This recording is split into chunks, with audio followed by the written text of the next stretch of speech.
Magbili ako ng motor. May mga big bike kami dito, sir. Ay, hindi man ako magbili ng bike. Magbili ako ng motor. Kapag malaki yung motor, sir, big bike yung tawag doon. Baka interesado ka dito sa Ninja, sir. Ito? Ninja ba to? Malakas to, sir, malakas. Uy, bakit may itak sa likod? Ay, normal man yan, sir. Di ba yung mga ninja sa Japan, may espada yun sila? Kunin mo Ay, to, sir. Hindi ako niyan.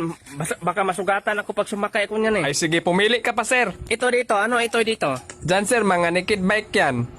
Baka mga naked bike? Oo, sir, mga naked bike yan. So pag sumakay ako nito, magkubad ako. Ay, hindi man ganyan, sir. Naked bike ba yung maliliit yung ulo ba? Ito, MTO3. Naked bike ito ng R3. Ito? Yan, sir, MTO7. Naked bike ng R7. Itong isa, sir, MTO9. Naked bike ito ng R9, sir. 900cc ito. Yung salas? Yan, sir, MT10, sir. MT10 yun? Opo, sir. Uy, ang pangit naman pagkinggan. Hindi naman, sir. Diba ito MTO3, MTO7, MTO9. Dapat yung isa MTO10. Mukhang mas pangit pa ganyan yung pangalan, sir. Ano?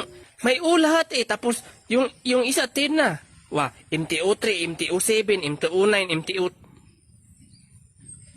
Ay, oo nga. Halaka, uy! 100 points ka, baby. 100 points.